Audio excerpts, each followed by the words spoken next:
Let's do it. All right, everybody. Welcome to SVU Pod Especially Heinous. I'm Gabe. I'm Tasha. We are at Season 4, Episode 2, Deception. Pulling up.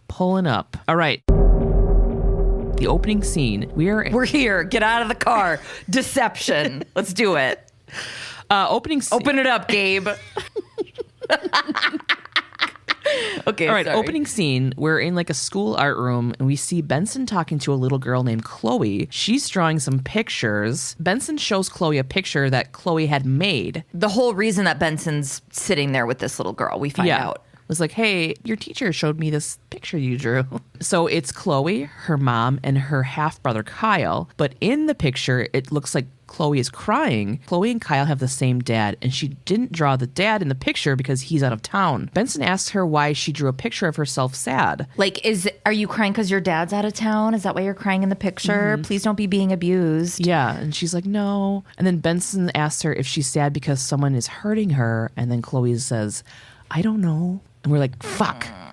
Okay. She's so cute. I know. Cut to Stabler doing a walk and talk with Chloe's teacher. Chloe's teacher says that Chloe is usually happy and outgoing, but seems withdrawn lately, and she's seen bruises on her legs. Stabler tells her that after Benson is done talking with Chloe, they need to take her to the hospital for an exam. The teacher is a little nervous about Chloe's father and what she should say to him. His name is Lawrence Fuller. He's a corporate mogul type and a, quote, yeller. She does that look over her glasses and goes, Lawrence Fuller? Eyebrows. Stabes is like, Fuller Telecom. Guy's name's on my cable bill. And I'm like, oh, great. Cragen's going to be like, tread lightly, people. I don't pay for HBO. Fucking chill out on this guy. No, Cragen's by the book. I shouldn't even say that about him. Yeah. Well, if they were poor, he'd be like, bash their heads in. Or That's whatever. True. Chloe's mother's name is Gloria Stanfield. She's a famous actress. They are high-profile people, and the teacher is just giving Stabler fair warning because they're going to have to deal with a bunch of bullshit. Back in the art room, Chloe tells Benson that she's sad in the picture because her mom loves Kyle more than her. And Benson's like, I'm sure she loves you just the same. She's like, no, her mom reads to Kyle in his room all the time, but doesn't with her. They close the door and she's not allowed. And of course, we're like, oh, Jesus. She went in one time because she thought she heard her mom cry, but they were, quote, playing in bed with no clothes on. And I'm like, oh my God. Yeah. Yuck. Fucking theme song. In the hospital, we have a new lady doctor. She's telling Benson and Stabler that Chloe's exams didn't show any sexual abuse. The doctor thinks that the bruises on Chloe's shins and knees are pretty typical for a little kid. Chloe does have some healed tibia and wrist fractures, but she didn't remember how she got them. They're walking into the lobby and they see Chloe's dad throwing a fit at the front counter. This is actor Tom Mason. He'll be back in 2004. If you're a Party of Five stan, you'll recognize him as Joe Mangus. I'm not, so I didn't. But I never watched the show, but I've never watched it either. But I remember there was a listener who had been like, you did not recognize that person was in Gilmore Girls. And I was like, oh. So when there's a big role, I'm like, I just got to say it. His credits go all the way back into the 70s. My favorite, though, of his credits is from a show where he plays Detective Sergeant Tim Freebie Walker in a 1980 show called Freebie and the Bean. Freebie and the Bean. Sounds like a terrible drive time morning show. Yeah. He comes over to Benson and Stabler and says that the school told him to go to the hospital. He wants to know where his daughter is, if she's okay, what the fuck is going on. Stabler tells him to calm down and that she's not hurt, but she said some stuff at school that might mean there's some trubs at home. I don't know why he said trubs. And it like auto corrected to like something else, and I like had to force it to say trubs. You know what I mean? Yeah. But I like it. Ugh, I love any abbrev. So Benson and Stabler are then just like, we were hoping you would fill us in on what's up. Yeah. They ask when Chloe broke her leg and her wrist. And he's like, oh, she was 3 and she fell off a slide. What the fuck? Stabler tells him that they brought her to the hospital based on the drawing and the stuff that she said to Benson about there being a sexual relationship between his wife and his son. So mom is his son's stepmom. Mm-hmm. We've got that like fully tucked away. I'm not excusing anything. I'm just saying it was a different can of worms before I found out it was the stepson. Anyway. It's still a gross, slimy can of worms, but it's... Yeah. So Dad's obviously super confused and mad. He's like looking off, trying to figure it out, still answering their questions. But like, Chloe must have made it up that she saw them in bed together, because that wouldn't happen. And they're like, where's your wife right now? And he's like, well, she's in the Hamptons antique shopping. Which sounds amazing, by the way. It sounds so great. They continue to question him. He continues to be befuddled. His head's probably ringing. He's like, I've had the Hamptons antiquing has insane prices. Oh, it's probably just all like old Tiffany lamps and shit. Ugh, that bothers me. And silks. He tells them that he has had zero indication that his wife and his son are having sex, but you better fucking believe that I'm gonna find out what the fuck is going on here. This guy is, I believe him. Yeah. I believe that he is finding out everything right now. And I like that he's not cool with it. What? Yeah, I like that he's like not fully in denial that it could happen. Yeah. And Benson tells him to relax and let them do the investigating. Hey, guy, your wife is banging your teenage son probably, but like be cool about it. Okay. Like when you guys have dinner tonight, just like be chill. Could you chill out? Could you just like uncomfortably clank your silverware like every other waspy family that's mad at each other? I drive a Dodge Stratus. I hate you both. Anyway, the dad's like, fucking, you guys can keep investigating all you want. I'm taking Chloe home. In the squad room, Chloe's brother Kyle's school records show normal behavior until about 2nd grade when his mom was killed in a car accident. Oh, that is I say this a lot, I think, anytime something bad happens, but that's my worst fear for my kids. Like, surprise, your parents are dead. Right. Ugh. So in 5th grade, he got worse. He had a loss of appetite, sudden outbursts, and fighting. That was the same year his dad married Gloria Stanfield, his stepmom. Munch says that the stepmom could have pulled a, quote, Woody Allen, and I forgot how long ago that was. Toots points out that Kyle turned 17 last month and it's not illegal to sleep with a 17-year-old. Right now, at this moment, they aren't breaking any laws. Benson is pissed and saying that Gloria is pretty much Kyle's mom and is taking advantage of her control over him. Toots says, quote, unless he's a normal teenager who's just happy to be banging an actress. And then I'm like, can we talk about ding, ding, ding, cancel your plans this weekend, Toots. You've got I work in the fucking SVU. I need to understand consent about abuse of minors certificate to earn. Hashtag weekend course. You need to go and figure this shit out. You're in the fucking SVU. I know. God, how does that not get you at least written up? Cragen going, whoa. Wait a minute. Like teenage boys can be abused too, you know. You're minimizing the position of an possible victim of child abuse because of a fucking patriarchal bullshit where it's like, all dudes want to do it. Yeah. Yeah, it's like, he may have been 10, but he wanted to fuck his mom. Like, it's gross. It is gross. It's disgusting. And then Benson's like, quote, if nothing else, that environment is unhealthy for that little girl. And then I thought, oh my God, is this going to be another Benson episode where there's like a famous actress lady and Benson's like zeroes in on the daughter and gets all weird? And we're like, chill out. And we're like, we've seen this one. Yeah. Benson completely believes Chloe. They need to find a complaining witness before Gloria gets back into town and hears that they're on to her and circles the wagons. And then I'm like, oh, that's right. Nobody has cell phones. Yeah. So Daddy C sends Munch and Toots to go talk to Kyle, and Benson and Stabler are going to go try and talk to any hired help Gloria and Lawrence have. Cragen wants discretion, of course. The longer they keep this out of the papers, the better. At Hunter Academy, private high school, Munch and Toots find Kyle outside school with a couple of his buddies. This kid looks sexy with his hair pushed back.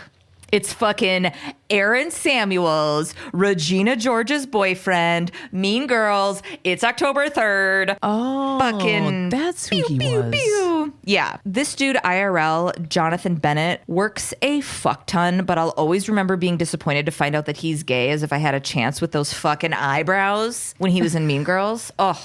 But anyway, yeah, it's Erin Samuels. This is one of his like earliest roles. He actually did this role in 2002, and then in 2004, he was in Mean Girls.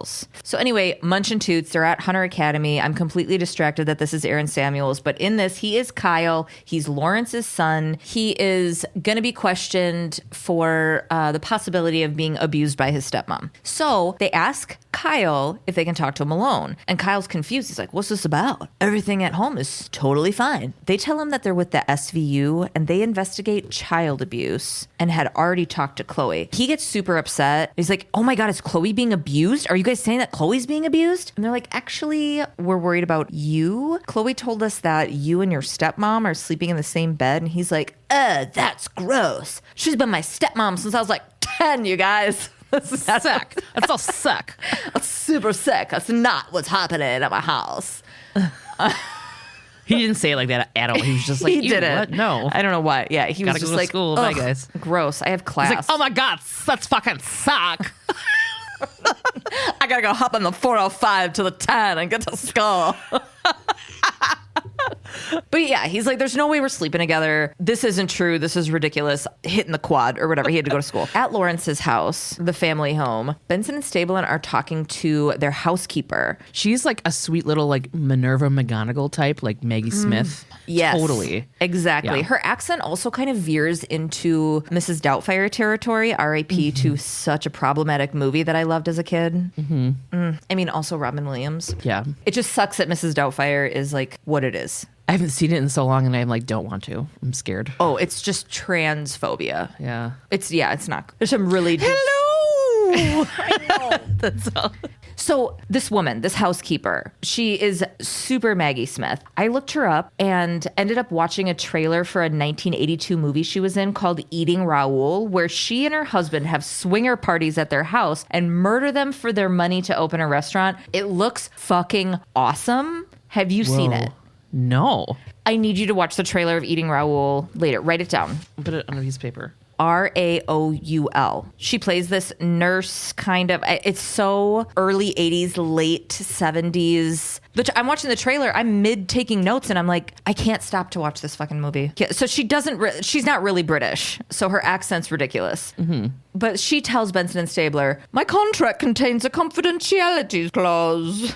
She says Just like that, yeah. Yeah. She says that Miss Stanfield is an excellent employer. She won't say any more though. Benson and Stabler say they're having one of those we're trying to intimidate you into doing what we want conversations in front of her. So they're like, there's probably a bunch of under the table cash payments. Maybe we should check it out with the IRS. Huh. Well, if we find any truth about what Chloe says, her boss is going down. Oh, and you will too. So Yeah. she's like, oh dear. And she breaks down. She clutches her giant brooch. That sits upholst her amber bosom. So Ample bosom. Did you say amber bosom? ample. Did I say amber? Ample. She breaks and says that she saw Kyle and Miss Stanfield together once. A few weeks ago, she walked into the room and Miss Stanfield was kissing Kyle, but not the way a mom kisses a son. 'Twas only a moment. I hardly saw anything. Stabler's like, I think you saw enough. And I'm like, me too. Benson has to answer her phone. Turns out Gloria Stanfield's back in town and she's at her lawyer's office. Benson goes, our presence is kindly requested. And Stabler's like, and they're both like, to each other.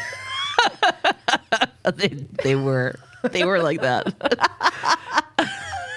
So at Gloria's fucking lawyer's office, it seems that Benson and Stabler have been waiting for a bit and look a little irritated. Like Benson's looking at her imaginary watch. Yeah. Gloria's lawyer takes them into his office and she's on the phone and she like smiles and waves like, hi, which is super weird. Yeah, she's truly stunning. Truly stunning, Sherilyn Fenn. She was in a bunch of episodes of Gilmore Girls, and Ray Donovan. 55 episodes of a show called Rude Awakening from the late 90s, of which I know nothing about, but I watched the trailer or the intro to it where it's like, this is the 90s and we tell a little story about the show before the show starts. Everywhere you look. That's every 90s show.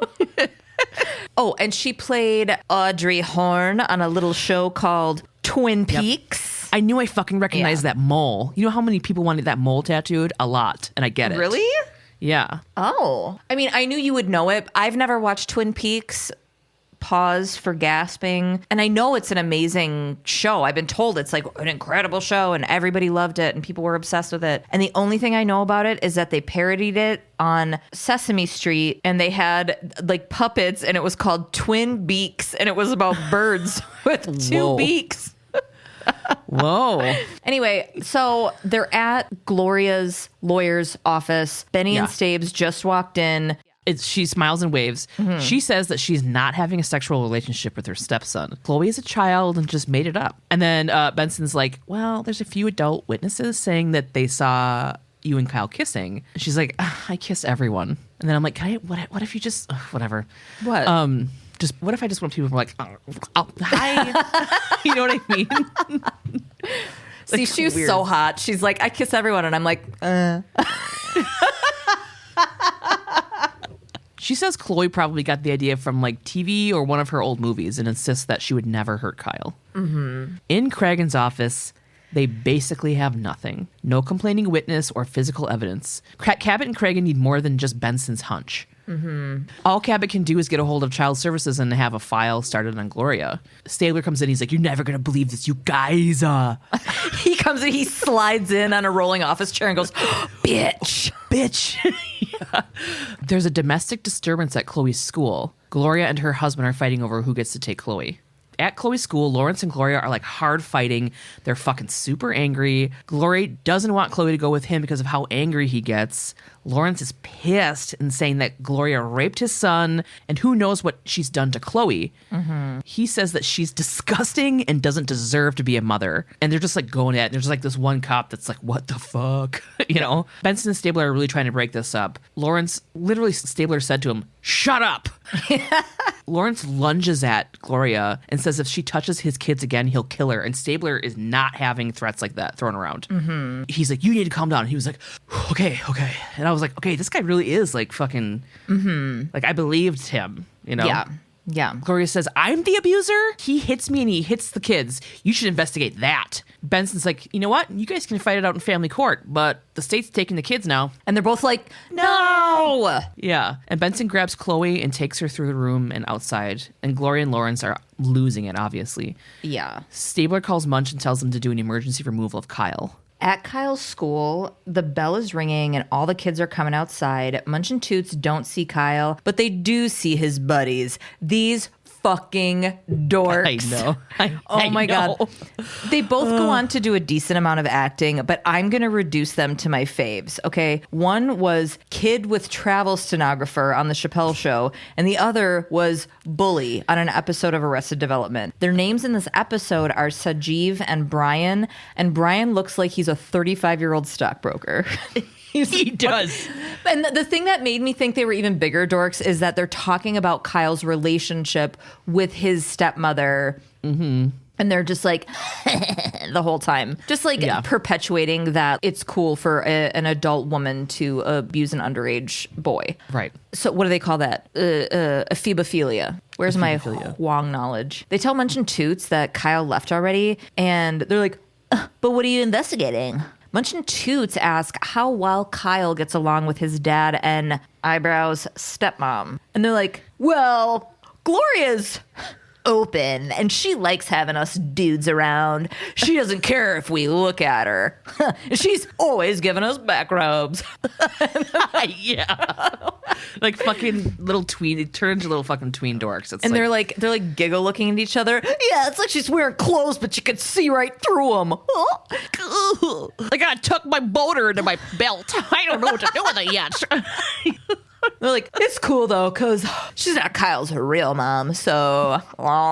Yeah, one of them was like, I wouldn't be surprised if they were porking.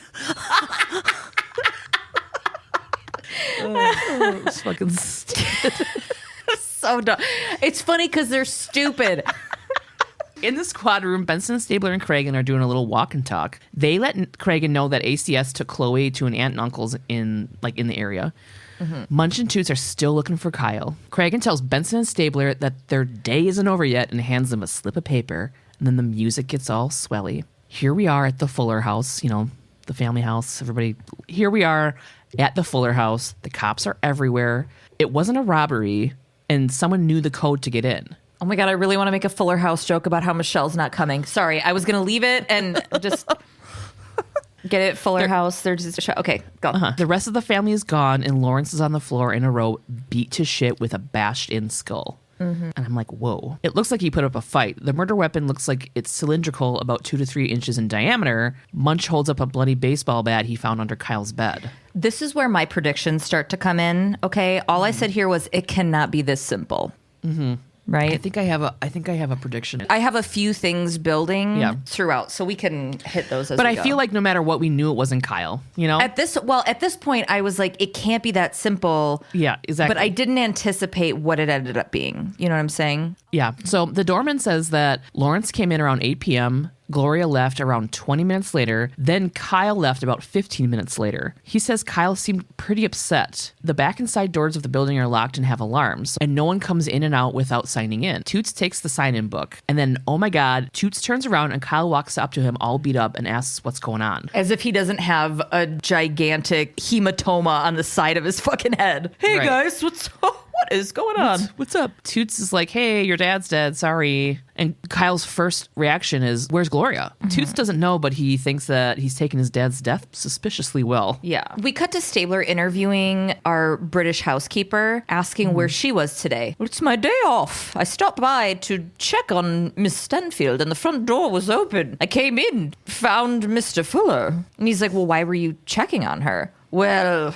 she called after you took Chloe. She was so upset. I wanted to make sure she was all right. He's like, well, where was she calling from? I assumed here. There was no one else in the apartment. She couldn't have done these things. No, she couldn't. She couldn't have done this, detective. It's not possible.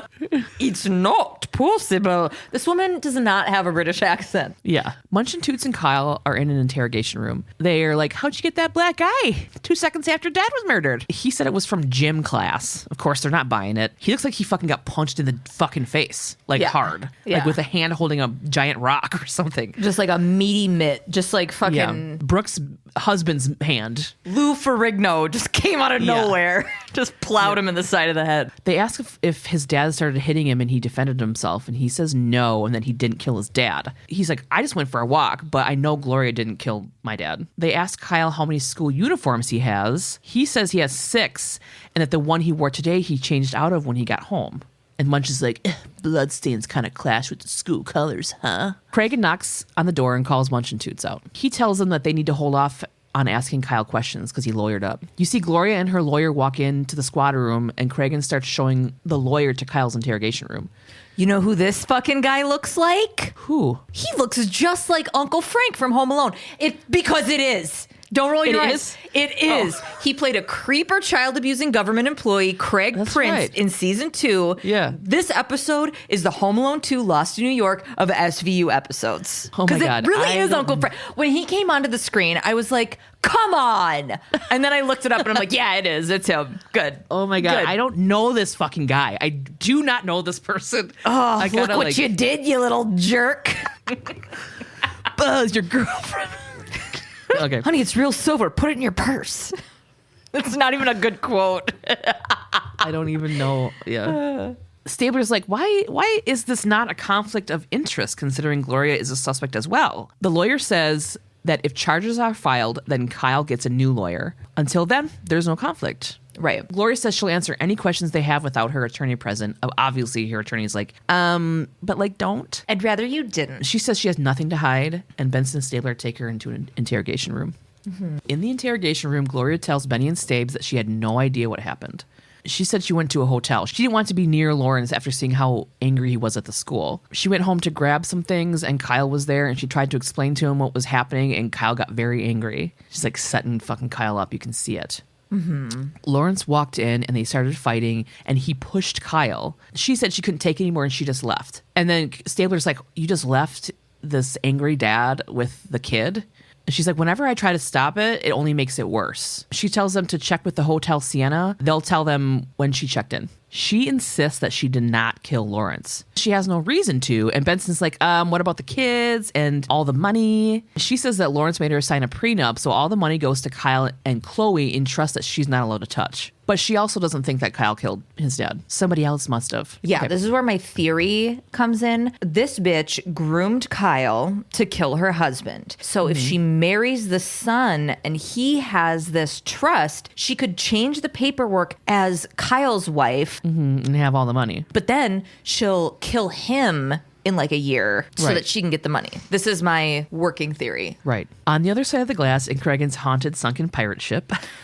You're really going to beat that getting the Benz joke to death, aren't you? I didn't even think of that. We're down here deep in the ocean. I just saw Cabot and like all these sharks swimming by and ghosts. And, And ghosts. yeah, it's a haunted sunken pirate. And shark skeletons. Yep. Do, do, do, do. It's very like Scooby-Doo in my head. Like the art, the animation is Scooby-Dooey.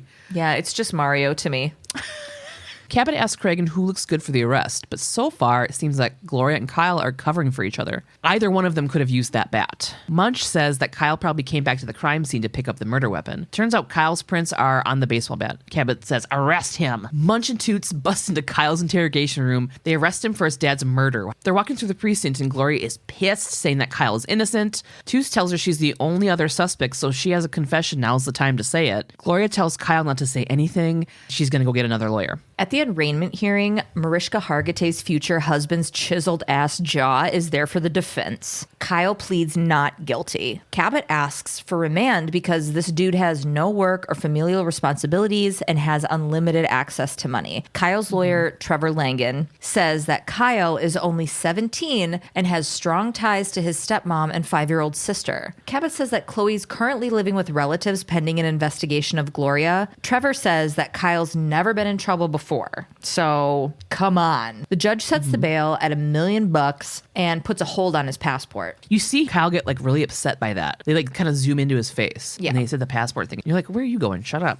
Gavel slam. They all reconvene together. Cabot tells Benson and Stabler it'll take him 5 seconds to get the bail together. Benson thinks Gloria is a co-conspirator. Cabot's like, cool, find me some evidence. Benson and Stabler want to look into Gloria's hotel room for Kyle's school uniform. He was wearing it when he killed Lawrence. So Cabot's like, all right, well, I guess I'll get a warrant for the hotel room that you can just walk into then. I wonder what's going to happen. I know. All right. At the Sienna Hotel, Benson and Stabler and some not helmeted cops show the front desk dude the warrant for Gloria's room. He says they can give him a key, but she's not in. He apparently arranged for a car to take them to JFK. Benson's like, hold on, them? What? She had her son with her?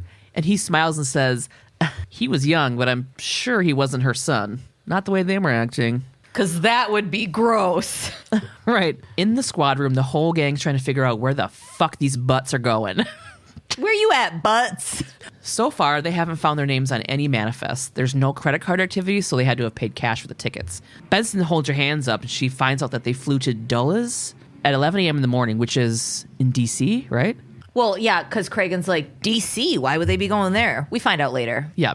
But they're already back. They landed in JFK 2 hours ago. I'm like, what the fuck is going on? Ooh, I forgot I put this in my notes. I put, ooh, I bet they went and got married. Back at the Sienna Hotel, the front desk is showing Benson, Stabler, Kyle, and Gloria's room. He's like, they may be in there. Benson and Stabler bust in and turn on the lights, and you hear Kyle go, don't come in here! like a teen getting caught schwacking, and his mom's like, you clean towel. Oh my God! You know, like, you see him and Gloria naked in bed. Oh. At first, you see him like on top of her, and you see his back, and you're like, ew. Ew. So gross. I know. Stabler tells Kyle that he fucking blew it by leaving the jurisdiction because he was told not to by the judge. Gloria said they didn't do anything wrong. And Benson tells them to get the fuck up and have the lawyer meet them downtown at the station. And then here was what I wrote. Oh my God, did they fly to DC to get married or something? Mm-hmm. That's what right after I wrote that, Kyle just says, we don't have to do anything for you. We're married now. I was like, gross. And she's like kissing his fucking shoulder. Oh! Yeah. Ew. Stop acting like a couple. Ew. Yeah. Oh, that poor kid, though. I know. In the interrogation room, Benson and Stabler walk in and Gloria asks where Kyle is. They're fighting with the lawyer about how Kyle and her are married now and about how they don't believe that she waited until he was turned 17 to start boning and that for sure she was abusing him. She's like, I never abused him. We're in love. And I'm like, fucking eye roll. Stabler says, you're in love with a boy you've raised since he was 10 years old? Sweetheart, that's not love. That's pedophilia. When he says that, he does that cocky squat that he does, you know? Yeah. Where he like It's like, sweetheart. gets down next to her face. She says nothing happened until after he was 17. Bullshit. That was a month ago. She says she'll take the blame. She was lonely. Lawrence hadn't touched her in over a year. Kyle only wants her to be happy, and she wants that for him too. And you can see fucking Stabler's face. Yeah. He has his face. He's like, this gross bitch is nuts. That's the face. Wait, He's hang on. I took a video of it and I'm going to post it. If someone knows how to make a GIF out of like a piece of a video, I'm going to need that. Because the face that Stabler is making could easily replace Gabe's hard blinking guy. Like it gives the same energy as this guy. The blink blink. Yeah. Gloria says she didn't do anything wrong. They're not even blood related. Stabler is saying that they did this so that they don't have to testify against each other in court. Mm-hmm. Now they don't have to tell the truth about who killed Lawrence. So Cabot and lawyer Trevor are arguing with the judge about Kyle leaving the jurisdiction and coming back. Cabot tells the judge that the reason they left was to go to Virginia to get married, where non-residents can get licenses without blood tests or waiting periods. And Judge Ridenhour's mustache goes, "You skipped town to get married?" Yeah. Virginia also allows someone under the age of 18 to get married with permission of a legal guardian. Ew, because Kyle was marrying his legal guardian. This is so fucked up. Yeah. The judge says the bail's revoked and Kyle's remanded. And then he looks at Kyle and goes, "Congratulations on your nuptials, young man." Ew. Kyle's face was like... Benson, Stabler, and Cabot are now doing a walk and talk. Gloria's sticking to her story about nothing happening till after Kyle was 17. Cabot's like, "Cut her loose, because I can only deal with the facts." The media is all over the courthouse steps. Reporters are asking them a ton of questions. One catches them off guard and says, "Does Gloria's pregnancy have any effect on the child abuse allegations?" What? Okay. Okay, hold on. So this is where I have another prediction, okay? Okay. So I says to him, I says... So what's going to happen is they are going to find out she's over a month pregnant, and she has already said that Lawrence hadn't touched her in over a year, and that will prove she abused Kyle before he was 17. That's all I said. Stabler grabs the reporter because they need to find out how he knows if that's accurate. Mm-hmm. This fucking guy. And I'm not this guying because I know him, but because he is such a character in this scene. Yeah, he nailed whatever the fuck he was doing. Yeah, I did look him up, though, and I found that in SVU, he plays a reporter a bunch of times. And then I also found out that there are other people that play the same reporter, even if they're not highlighted at all, they're just outside the courthouse or whatever. I love that they use the same people for years in these seemingly insignificant roles. They may not even really speak, but they're an Easter egg for Stans. You know what I mean? Yeah, yeah. Oh, I know that guy. I mean, there was one that I saw who was in this episode that I think has been in the show the entire time, because I think his credits go to like 2019 or something. Anyway, I thought that was interesting. So this little shit, this cocky little fucker, he's chewing his gum super hard. Yeah. And he's like a little messy looking, like... Yeah. He's like up in Stabler's face because Stabler pulled him aside. And he goes, "Don't give me this intimidation crap, First Amendment. I'm a journalist." Then he makes fun of the paper that he works for because it's like tabloidy or whatever. He goes, "Ha, you guys are just pissed because I got the goods before you." The dude, he has a cigar or a carrot, maybe even. The dude will not give up his sources, but says she's 3 months along and knows that Kyle's the dad. Cabot's like, "How do you know that, you little piece of shit?" He says he knows because she brought Kyle with her to the appointment. And then he looks Cabot up and down. He looks Cabot up and down and says, "Use your brains, honey. Why else would she marry a kid?" Yeah. I love Cabot's face the entire time they were talking to him. Like, he literally, like, means nothing. She was just, like, looking at him like, how do you even know this? Like, her face. She was just like, this guy's a joke. When he looked her up and down and, like, walked away all sassy, she was kind of looking back and forth between Benson and Stabes, like, are we all embarrassed for him? Or... Yeah, it was like, this fucking guy, right? Yeah. Am I right? What a loser. What a loser. Anyway.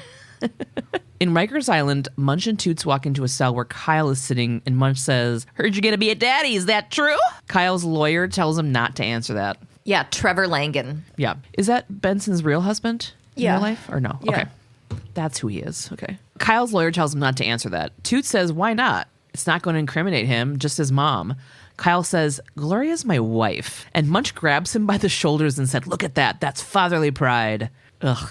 Kyle's lawyer says that there is no way Kyle can know who the father is. So then they asked if Gloria told him he was the dad. And he was like, she's my wife now, and I don't have to tell you anything she told me after we were married. Right.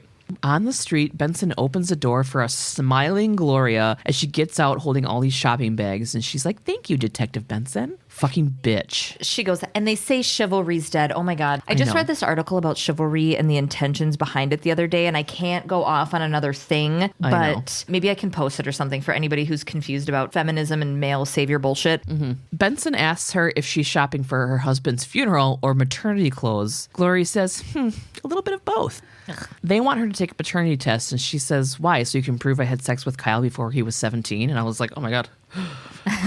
she knows I thought that. Oh my God.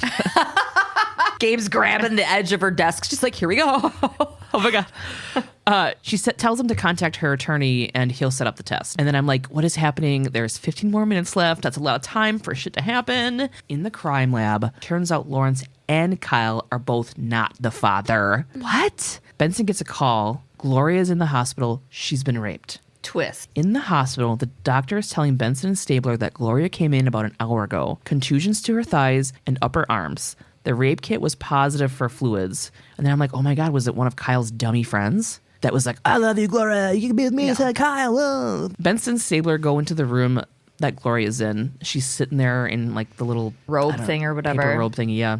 They ask her who did this to her. She says she doesn't know. Stabler says he doesn't believe her. She knows who did it because she was sleeping with him. Benson tells Gloria that every word that comes out of her mouth has been a lie. And then I'm kind of like, chill, you guys. She's still a victim, you know? Mm-hmm. She says Frank Barbarossa. They had a fling and she ended it about a month ago. She thought he was over it. She says he's the father of the baby. When Frank found out she married Kyle, he went nuts. Originally, she really thought Kyle had killed Lawrence, but she was trying to protect him. But now she thinks that Frank did it. Frank told Gloria that she had to stop playing games with people, and if she couldn't understand that, he would do the same thing to her he did to Lawrence. And she's like crying, and I'm like, oh my God, who the fuck is Frank? Yeah. So we go to the gym, okay? Mm-hmm. Munch and Toots are walking around this boxing gym, whatever. It's like a stupid looking little gym. Looking for Frank to arrest him. They find him. He swears he didn't rape her. Okay, I swear this is the last person I'm looking up. I'm like, who the fuck is this guy? How do I know him? Why do I know his face so fucking hard? Frank Barbarella, or whatever, is played by Frank Grillo, who fucking plays, I'm not kidding, Frank Campana as the cage fighting coach who brings Brendan Conlon back from obscurity to fight to keep his house, who then ends up fighting his AWOL from the Marines brother Tom Hardy, who's coached by the recovering alcoholic father, Nick Nolte. Feel the Beethoven. It is such a great fucking movie. I love that movie. Warrior? Warrior. Did I not even say that? I didn't even say that. I heard Field of Beethoven. Feel the Beethoven. That's what he says. He like plays classical music while Brendan, who has no chance, underdog, hardcore. He's too old. He's too soft for this life How old anymore. Is this movie? Because I love Tom Hardy. Oh my fucking God. God, probably like 10 years or something. I got it. Tom Hardy is like my... You've never seen... I love Tom Hardy's merch. I know I've talked about it because if I need a good fucking cry, I just watch that movie. Because the end when he's like, oh God, I love you, Tommy. Oh my fucking God, it's so good. Oh my God, fucking Tom Hardy, dude. I know. Oh, I've never seen it. Oh, you've got to watch it. Okay. So Kragen's reflection on the other side of the glass is my entire life. Did you see it? No. You didn't see it? Oh my God, it was so intense. He was looking at Frank, but it was just his fucking huge face. Looking in like, and then Munch was off in the corner. I was like, that's the epitome of behind the glass. That's the cover of the book. Yes. On the other side of the glass. Toots tells Kragen that Frank doesn't have a record. He's a personal trainer and 3 of his clients live in Gloria's building. He was in the building the night of the murder. The doorman didn't mention it because Frank is always in and out of the building. He was there at another client's, Greta Zaburg, but she said the session only lasted an hour. So according to the sign-in book, there's a half hour unaccounted for. Munch and Toots like bust into Frank's interrogation room and he stands up. He's completely freaked out and wants to know what happened to Gloria. He thinks that she was raped. Munch is like, oh yeah, you're one of the guys that likes to see their handiwork, huh? And shows him pictures of Gloria and her injuries. He's like, I love her. I would never do this. He goes, why would you guys think this was me? And it cuts to Toots and he goes, because she fangered you. Yeah. I was just as excited to hear Toots say fanger again as I was to see Uncle Frank. They show him the statement, which includes that she said he would kill her like she killed Lawrence. Yeah, then they go on about how the jury won't believe him at all. You know, he's the jealous personal trainer of the rich and famous and wants something that he can't have, da-da-da-da-da. Like, it's the perfect narrative. Yep. And this dude gets like super confused and then gets mad and says... He goes, what? He's like figuring it out. He's hearing it. And then he goes, that stupid bitch. And then he jumps up and he's like, that bitch, I'm gonna kill her. And Toots is like, nope, fucking sit down. Yeah. Frank's pissed and he's like, I want a lawyer, like now. So in the squad room, Munch says that the legal aid is backed up and Frank won't get a lawyer until this evening. Benson says she's got the LUDs on Frank's cell phone. He got a call the night of Lawrence's murder at 8:40. The call came from a payphone in a deli across the street. It had to have been Gloria, but they have to figure out why she would call him minutes before her husband was killed. Munch and Toots are at Brennan's Deli. They show the counter guy a picture. I love this guy, by the way. They show the counter guy a picture of Gloria, and he's like, you know, I've seen her around the neighborhood. The last time he saw her was a few nights ago and asked for her autograph, and she acted like he was stalking her. And he says, screw her. Not that good of an actress anyways. He says she made a phone call on a payphone, then she watched out the window for a few minutes, made one more call, then left. He thinks she was waiting for someone to come out of the building across the street, which is her building, by the way. Munch asked the dude if he happened to eavesdrop on the conversations, and he legit says, no, man, and I tried. And I was like, I love you. Yeah, this dude is super recognizable. I said I wasn't going to look anybody up again after Franks, but this is actor Ray Iannicelli. He's basically been in everything you've ever seen, and we've already seen him in 2 other episodes of SVU, and we will see him once more in the future. Okay. In the crime lab, Benson and Stabler are told by the hot bomb squad lab guy, whatever, that something is wrong with the DNA from the rape kit. All the sperm tails are bent, which apparently means that the sperm was frozen, so it couldn't have come from a rape. The guy says, unless the guy shooting through ice. And like, I hate when people refer to jizz as shooting through stuff, like shooting. Yeah. Like, it's just super weird to me. Like, I don't know. Right. Because their dicks are guns. Second Amendment. Don't take my gun or my dick. Right. Taking my gun is like taking my dick. No more missing dicks. They've got fucking signs out front of the what? The amendment store? I don't fucking... The amendment store. You can do that online now. And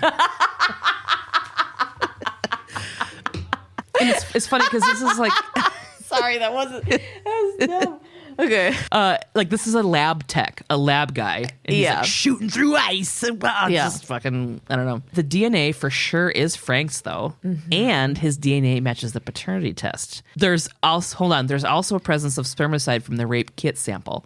Which tells them Gloria saved a condom from one of the times she had sex with Frank, freezes it, plants it on herself to set him up for rape and murder. This fucking bitch. And then we have to remind everybody the stats of false rape reports. Okay, I did a bunch of stuff here. So just a really quick little blurb. There was an article that I read for The Cut, and I've got the sources, as always, in our episode notes on our website. It says, quote, one commonly cited figure holds that 5% of rape allegations are found to be false, but that figure paints a very incomplete picture. Typically, this figure comes from studies done on college students, an estimated 95% of whom do not report their assaults to police. Overall, an estimated 8 to 10% of women are thought to report their rapes to the police, which means that at the very highest, we can infer that 90% of rapes go unreported. Obviously, only those rapes that are reported in the first place can be considered falsely reported,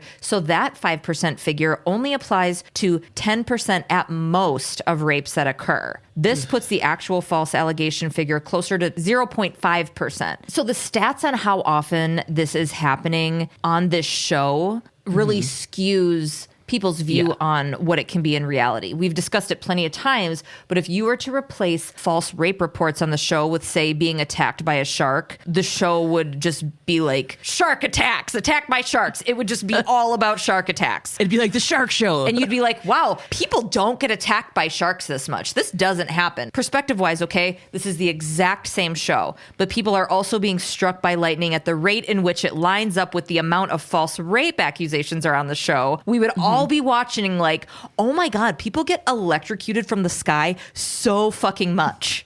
This happens constantly. You have a higher likelihood of being killed by a rogue champagne cork than being falsely accused of rape. So sit down, Trevor. You're fine. You're fine. Yeah. Ugh. Burn it to the ground. Go to your local amendment store and purchase a...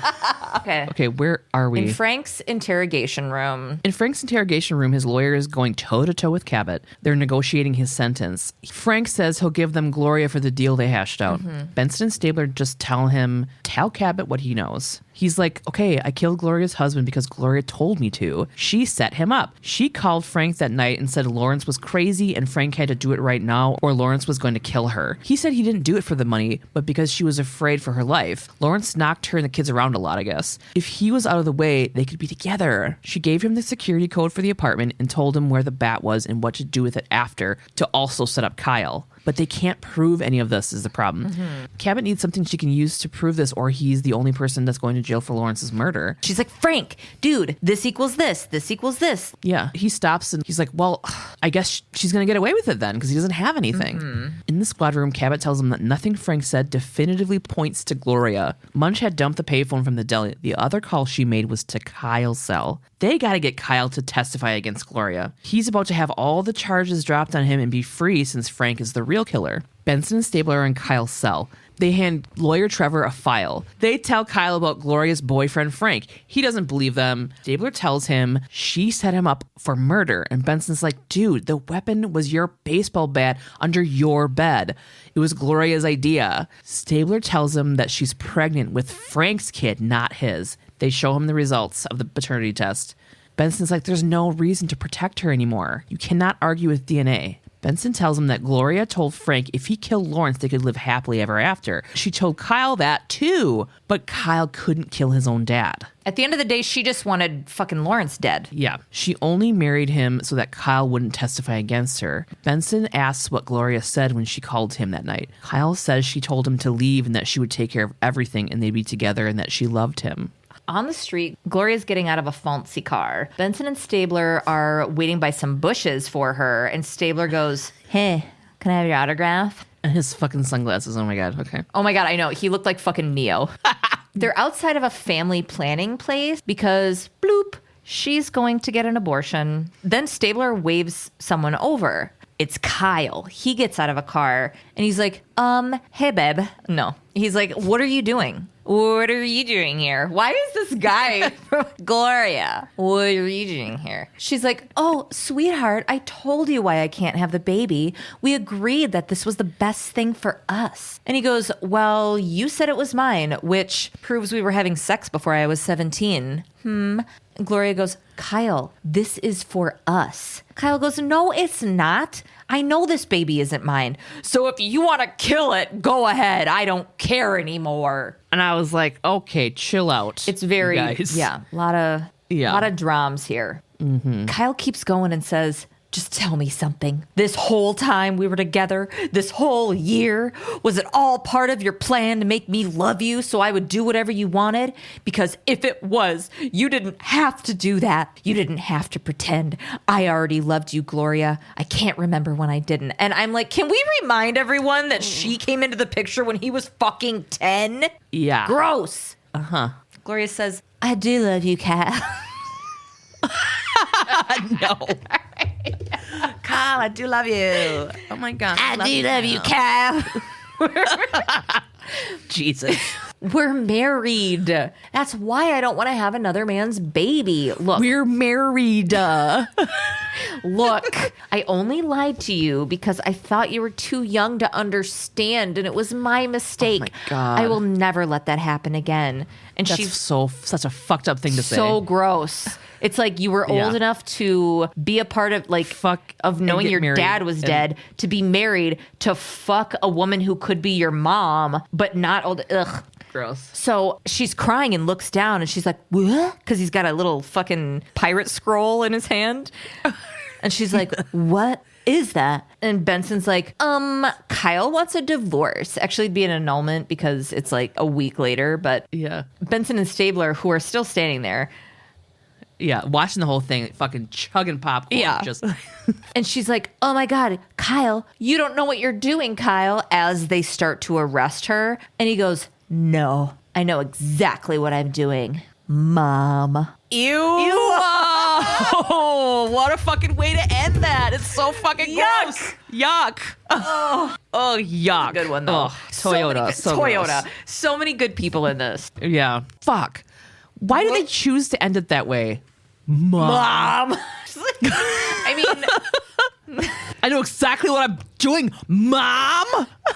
I really think it's to be like, hey, I know, but you still. tricked me into being like, oh, we're in love and we're married. No, you're an abusive, disgusting stepmom of mine. Ew. And now my dad's dead. Oh. Where is Chloe? What's going to happen to Chloe? Oh my God, what is going to happen to Chloe? You know what? He's going to adopt her and raise his sister because he's 17. So he's like basically going to be an adult. And it's going to be really hard at first, but there's They no have other all way. this money, you know? And they also have family that lives around because right now she's staying with an aunt and uncle. Yeah. So maybe he'll probably stay with them for a while and then they'll go on their own. right. That's and what the happens. mom is Yeah. a therapist, which like works out great. Wait, the mom is a therapist? How do you know that? Oh, Or did you I just made make that up. Oh. Because then he's going to come live with them and they're going to be like, wow, we really need to get these guys into therapy of their own. I know a really great children's therapist and a sexual abuse survivors therapist. So it's a long road, but they're going to be fine. They're going to be fine. Yeah. Oh, good ending. Okay. Maybe they'll run into Glenn. Oh, Glenn. You always go back to him. My heart for Glenn.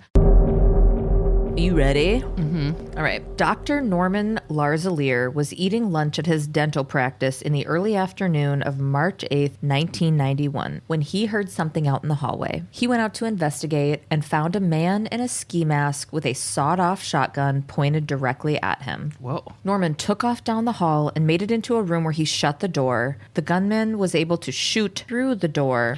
And buckshot went all throughout Norman's torso. I read some things that said it went into his back and some that said his chest. Whatever it was, the door wasn't thick enough to be able to protect him from the shot. Norman's assistant, Emma Lombardo, and a patient waiting for their appointment witnessed the entire thing. Norman's wife and office manager, Virginia Larzelere, was there as well and sprung into action after the shooter took off out the side door. She's the one who made the initial 911 call. I'm going to play that for you.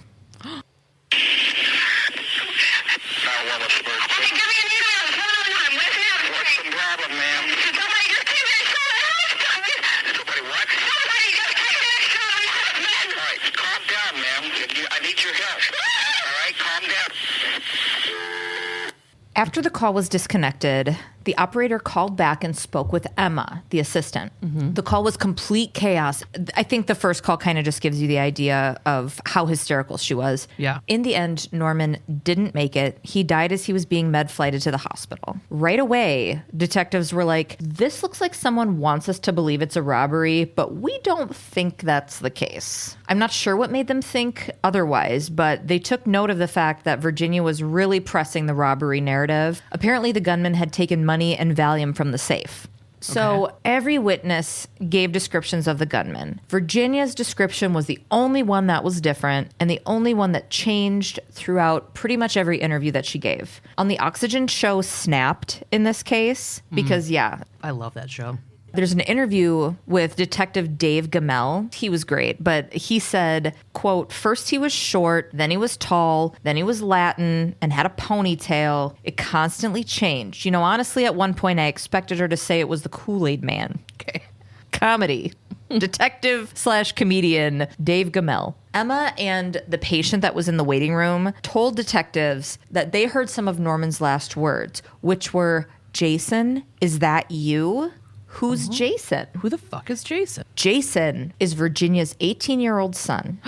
Norman had adopted him when he was 12. Remember, the guy was wearing a ski mask, okay? Yeah. Not only did the other witnesses hear Norman say that, Assistant Emma swore that she also thought the dude looked just like Jason. She had known him for years and watched him grow up just based on his gait, his height, his build, everything. Yeah.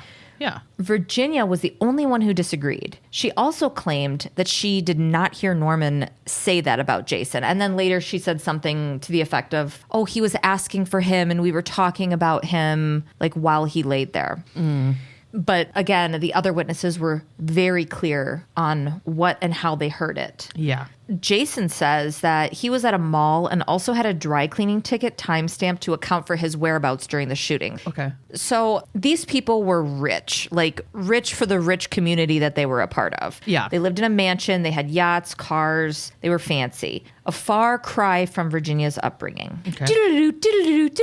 Virginia was born and raised in Lake Wales, Florida. Fucking Florida, dude. Dude,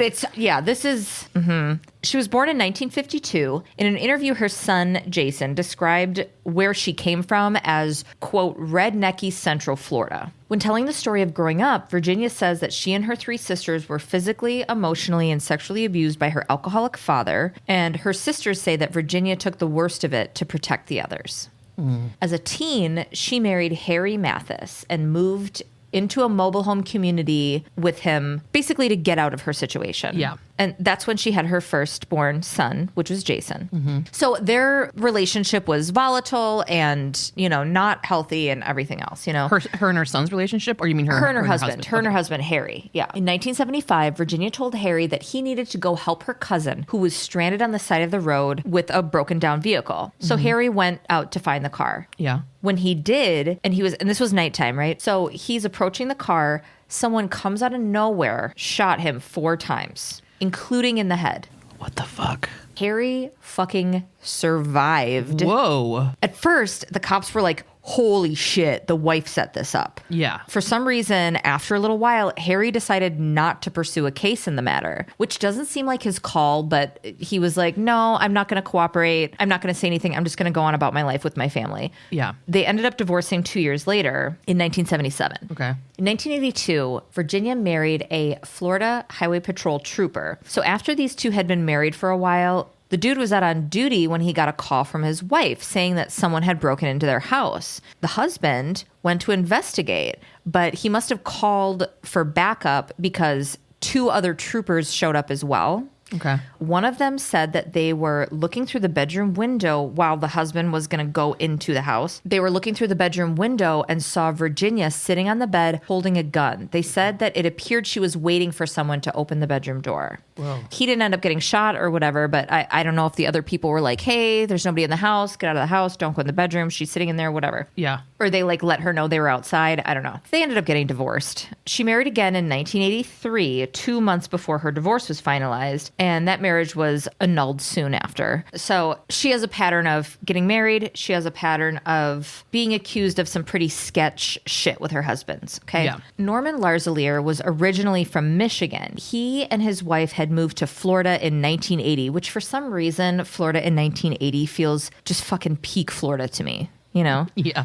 So Norman and his wife moved to Florida, and he started a super successful practice in Edgewater. He was known as a good dude, a good dentist, built a really successful practice for himself. Good for him. Yeah, good for him. He builds this practice. It's 1984. Virginia comes in for, I don't know, she needs to go to the dentist. She goes to Norman. Yeah. And whatever happened, and Norman left his wife for Virginia later that year. They got married. They had 2 kids of their own. Virginia already had 2 kids, Jason, and then she had another kid, Jessica. Mm-hmm. When Norman was killed, the 2 youngest were 5 and 18 months, or 1 if you need to get mad about shit that doesn't matter. Okay. Gabe. Yeah. Thank you for saying that. So Norman adopted Jason and Jessica, right? In March of 1989, Norman had filed for divorce. He petitioned for full custody of the kids, including Jason and Jessica. Like I said, he had adopted them. He claimed that Virginia was a drug addict, a liar, a thief. She stole drugs from the practice, embezzled money. She'd actually gotten in trouble years prior for embezzling money from a different business that she was running. She fucked with money in the office. She was having multiple affairs. He just had a lot of beef with his wife. Yeah. And at that time, that was peak. Where's the beef? By October of the next year, he had dropped the petition for divorce and they became swingers. It was said that the reason he agreed to do this was to keep his marriage together because she still wanted to fuck other people, but she also wanted to be married to Norman, which is fine too. Just as long as everybody like feels okay about it. I don't know. Everything I saw was like, oh, he kind of felt pressured into it, whatever. But then some other things, I don't know. You can read bias. I read so many articles that I was like, this is so biased in this way, and this is so biased in this direction, you know? Over the course of their marriage, Virginia had also taken out a bunch of life insurance on Norm. Now that he was dead, she was set to collect $2.1 million. Start the investigating. Detectives talked to so many people across the state of Florida. One of these people, Stephen Heidel. Stephen was a pal of Jason's who became a kind of odd jobsman for the Larzeleres. Okay. He'd get dry cleaning. Jason had some sort of car accident and Stephen took care of him while he was healing. They ended up being roommates at some point. Okay. He was like a house manager for them, pretty much. Yeah. When detectives got to talking to him, though, he knew quite a bit. Stephen told police that on the morning of March 8th, he had gone with Jason to a storage unit that Jason had rented to get some life insurance papers. After Norm was killed, Virginia had another job for Stephen. Stephen, along with Kristen Palmieri, a receptionist at Norman's dental practice, which for some reason in this fucking article I read was like, she was a little chubby. I fucking hate the 90s. For no reason. It serves the story zero amount. Gross. But anyways, these two were sent by Virginia into the bathroom in her home, in her mansion, to wipe down the gun that was allegedly used to kill Norman and some other random handgun with muriatic acid to get rid of fingerprints. Then they put these guns in a plastic tote and filled it with wet cement. The next day, the two drove the solid block of concrete to dump it. Stephen told police all of this and then added that he had participated completely out of fear. He said, quote, she just had her husband killed. She wouldn't think twice about killing me too. And I mean, truer words. Yeah. The cops brought in Kristen Palmieri then for questioning, and she folded super hard almost immediately. This is a quote of her telling them about when they dumped the block of concrete. She said, quote, I took out my jack and spare tire and was making it look like we had a flat. I threw the cement container and guns over the side of the bridge, and it was about this time that I realized maybe Jason did kill his father. Jason said he had killed his father for Virginia. He did not say why, end quote. Later, Stephen would testify that he was present when Virginia told Jason that Jason would be getting $200,000 for, quote, taking care of business. Okay. On May 3rd, 1991, Stephen... Whoa. May 3rd, 1991? Yeah. How old was I? I was 9? Yeah. This is all going on when I was 9 years old. That's fucking crazy. I'm sorry, what? On May 3rd, 1991, Stephen was able to lead detectives down Interstate 95 to Pellicer Creek by St. Augustine, Florida, like an hour or so from Edgewater. Sure. At the bottom of the creek, at Stephen's direction, they pulled up the block of cement. It took a dive team to find it under 10 feet of water and 6 feet of muck. That shit would have never been found. Yeah. Upon taking an x-ray, they found that the box was full of that gun and that other gun. It was full of gun. Later, traces of cement and shotgun shells were found in Virginia's house. Tests were done on the cement, and it matched the Pellicer Creek box cement. I read somewhere else that it didn't match, though, so don't quote me. Yeah. But there was a lot of evidence outside of that. A month after the murder of Norman Larzelere, Jason and Virginia were charged with first-degree murder. Just in time, too, because when the police picked up Virginia, her purse was stuffed with cash and gold, and she was leaving. Jason heard there was a warrant out for him, so he was a lot easier, and he turned himself in the next day. The judge awarded temporary custody of the kids to Norman's parents while Virginia was being held. June 3rd... Exactly. Are we only doing the birthday thing once? Well, fine. Okay. I mean, it's a month after my birthday, but I feel like everybody knows that.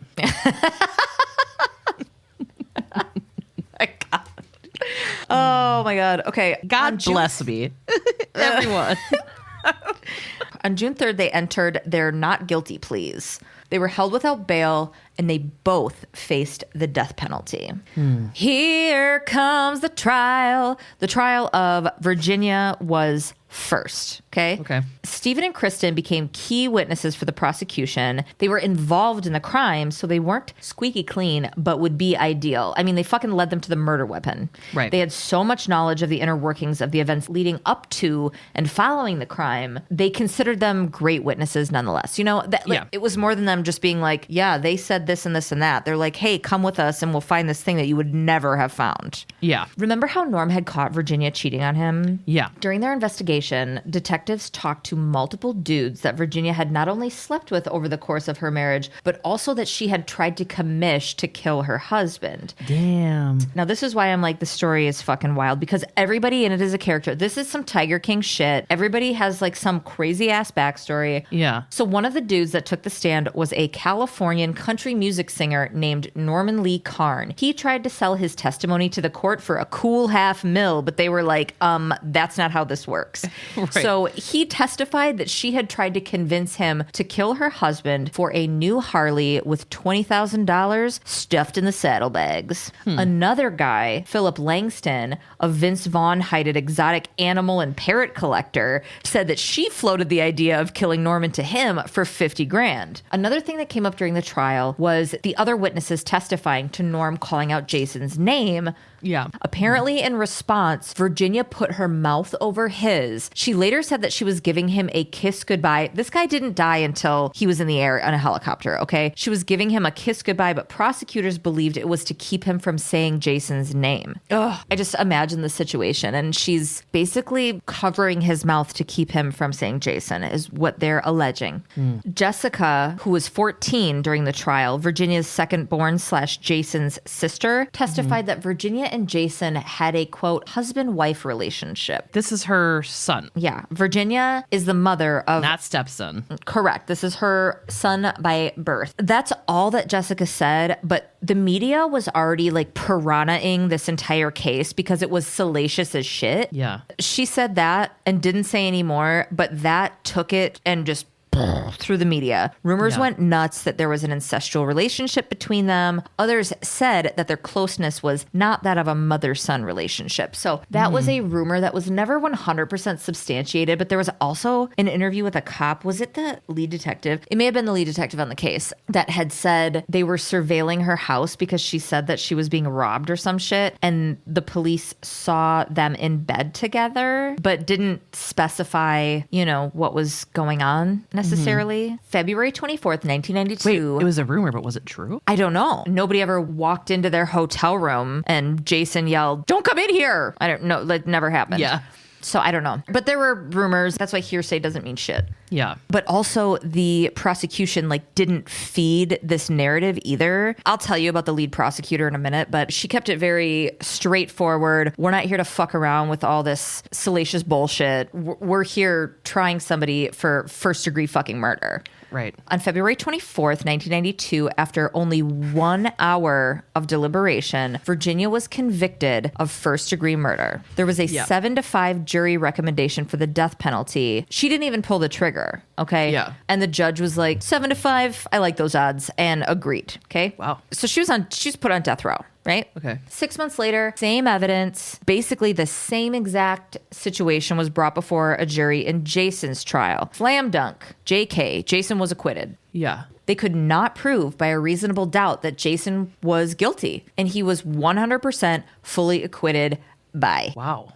Have a good day. See you later. The difference was the defense. More wild characters, okay? Virginia was defended by lead attorney Jack Wilkins. In short, he was full of vodka, cocaine, and meth while hiding tens of thousands of dollars from the government and banging the court reporter as he defended Virginia. Whoa. This guy wasn't even, this wasn't this guy's specialty even. Like, what are they doing? He spent less than $3,000 on her defense, called no witnesses or experts, and only spent 1 day on his defense. When they're like, hey, it's time for you to come up and talk, it can last weeks Yeah. He's defending somebody for fucking murder one. Also, this lawyer, he was later convicted of 16 other felonies, including laundering drug money, income tax evasion, perjury, and obstruction of justice. He went to prison for 4 years and resigned from the state bar. The 90s. What a rush. He had to resign?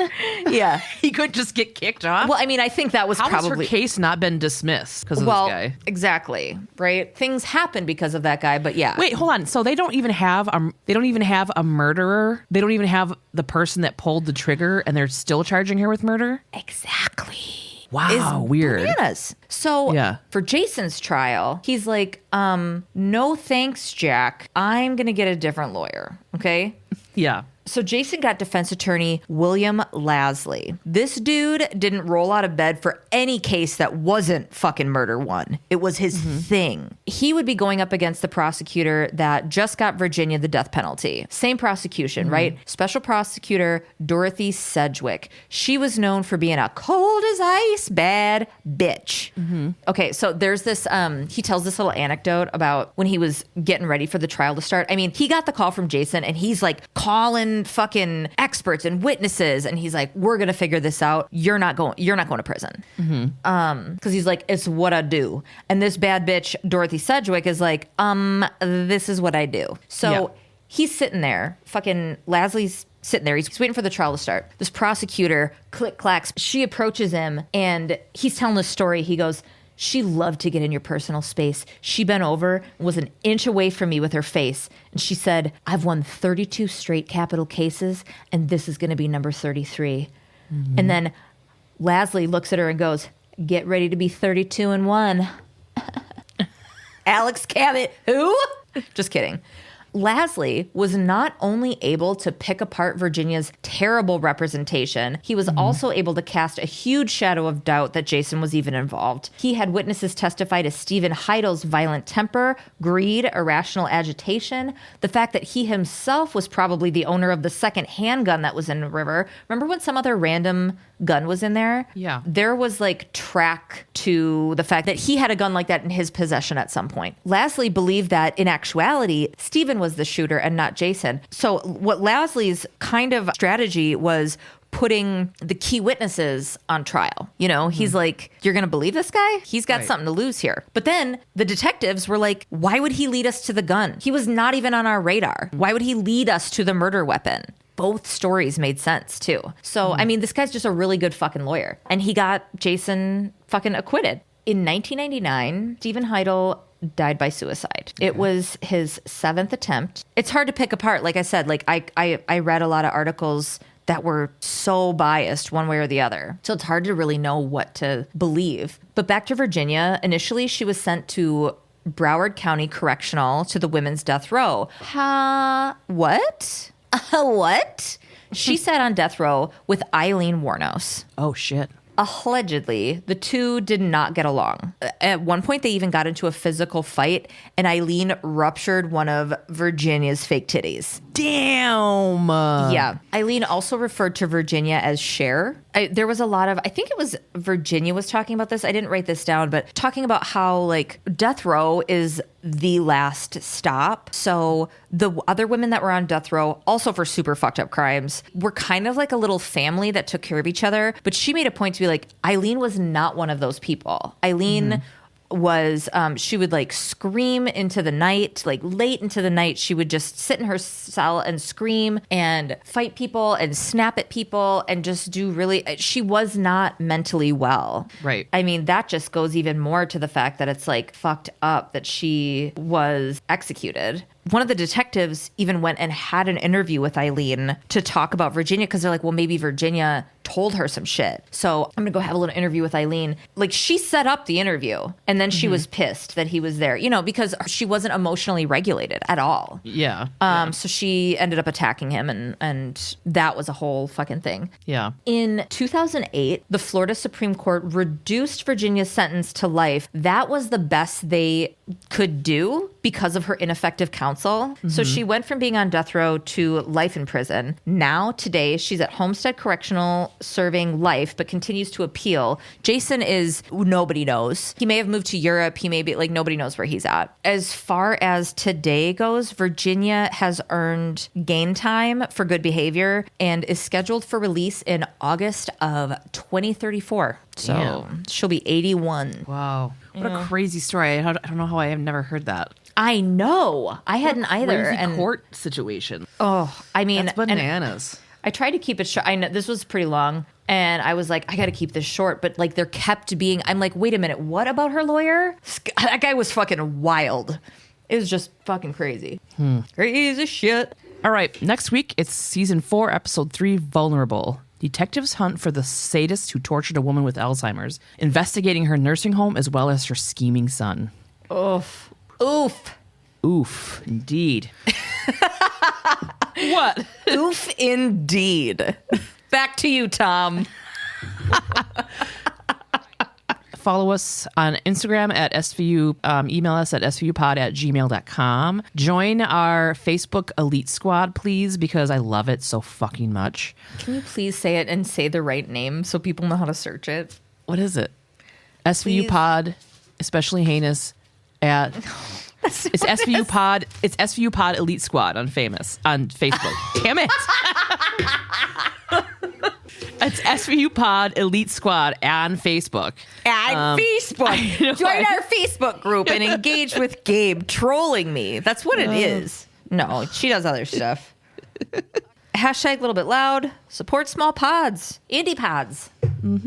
Little baby indie pods. Join our Patreon. It's fucking awesome. We have a Patreon. Some episodes are 10 minutes longer. Some episodes are 40 minutes longer. But we go off onto fucking tangents and jokes and da-da-da, whatever. You guys know. Yeah. If you want that, you'll be there by now.